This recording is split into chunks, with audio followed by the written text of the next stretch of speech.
भारतीय स्वतंत्रता संग्राम का एक ऐसा अध्याय है जो साहस, समर्पण और देशभक्ति की अनगिनत कहानियों को समेटे हुए है। जब भारत ब्रिटिश शासन के अधीन था, तब देशवासियों के दिलों में आजादी की ज्वाला जल रही थी। ऐसी ही एक मशाल थी आजाद हिंद फौज, जिसने युवाओं के हौसले को बुलंद किया और पृथक हथियारबंद बल के रूप में स्वतंत्रता की लड़ाई में भाग लिया। नेताजी सुभाष चंद्र बोस के नेतृत्व में इस सेना ने ब्रिटिश साम्राज्य के खिलाफ न केवल युद्ध किया, बल्कि अपने साहस से भारतीय इतिहास में अमिट छाप छोड़ी। जब हम आजाद हिंद फौज की वीर गाथा सुनते हैं, तो याद आता है उसका वह नारा, तुम मुझे खून दो, मैं तुम्हें आजादी दूंगा।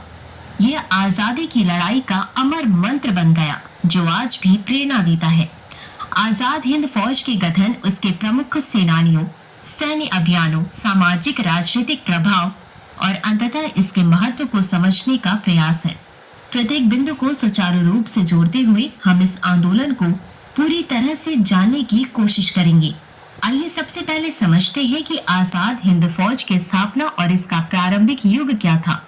द्वितीय विश्व युद्ध के दौरान वर्ष 1942 में दक्षिण पूर्व एशिया में रह रहे प्रवासी भारतीयों और ब्रिटिश सेना के भारतीय युद्धबंदियों ने भारत को आजाद कराने की मजबूत इच्छा के साथ मिलकर एक अलग स्वतंत्र सेना की नींव रखी, जिसे आगे चलकर आजाद हिंद फौज के नाम से जाना गया।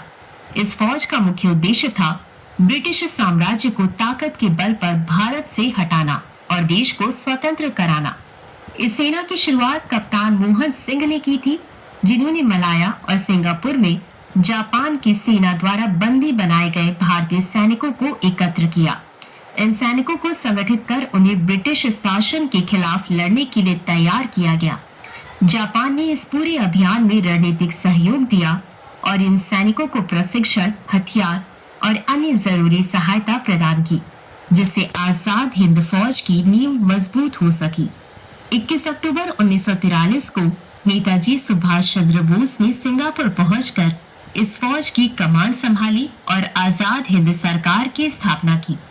यह एक निर्वासित सरकार थी जिसे जापान, जर्मनी, इटली, थाईलैंड और बर्मा सहित कई देशों ने मान्यता दी। यह सरकार उस काल में भारत की आजादी की सबसे सशक्त आवाज थी। आइए अब समझते हैं कि आजाद हिंद फौज की सैन्य गतिविधियां और अभियान क्या थे। 1943 से 44 के बीच आजाद हिंद फौज ने कई रणनीतिक अभियानों में भाग लिया। मुख्य युद्ध क्षेत्र बना म्यांमार और पूर्वोत्तर भारत। 1944 में आईएनए ने जापान की मदद से इम्फाल और कोहिमा की ओर मार्च किया और इस समय चलो दिल्ली नारा देते हुए फौज भारत की सीमाओं की ओर बढ़ी। कठिन मौसम, आपूर्ति संकट और जापान की हार ने इस अभियान को विफल कर दिया। हालांकि सैन्य दृष्टि से फौज को पूर्ण सफलता नहीं मिली, लेकिन इस अभियान का भारतीयों पर गहरा मनोवैज्ञानिक असर हुआ। पहली बार एक भारतीय सेना ने औपनिवेशिक ब्रिटिश सत्ता को सैन्य चुनौती दी थी। आइए अब समझते हैं कि आजाद हिंद फौज का सामाजिक और राजनीतिक प्रभाव क्या हुआ। आजाद हिंद फौज का प्रभाव केवल युद्ध क्षेत्र तक सीमित नहीं था। जब 1945 में ब्रिटिश सरकार ने दिल्ली के लाल किले में आईएनए के 3 अधिकारियों colonel Prem Sahgal, major general Shahnawaz Khan और गुरबख्श सिंह ढिल्लों पर मुकदमा चलाया, तो पूरे देश में जनाक्रोश फैल गया। इन मुकदमों ने भारत में राष्ट्रवादी आंदोलन को नया बल दिया।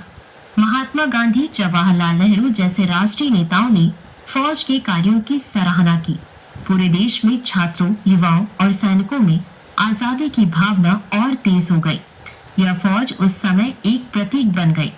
आइए अब समझते हैं कि आजाद हिंद फौज के प्रमुख सदस्य और रानी झांसी रेजिमेंट क्या थी। नेता थे, परंतु उनके अलावा कई अन्य प्रमुख नेताओं और सेनानियों ने भी इसमें योगदान दिया। लक्ष्मी सहगल के नेतृत्व में रानी झांसी रेजिमेंट की स्थापना हुई। यह एक पूर्ण महिला रेजिमेंट थी। यह रेजिमेंट भारत में पहली बार महिलाओं की सैन्य भागीदारी का प्रतीक बनी। कर्नल प्रेम सहगल, शाहनवाज खान, ढिल्लों जैसे अधिकारियों ने मोर्चा पर नेतृत्व किया। आईएनए की सबसे बड़ी विशेषता थी इसकी विविधता।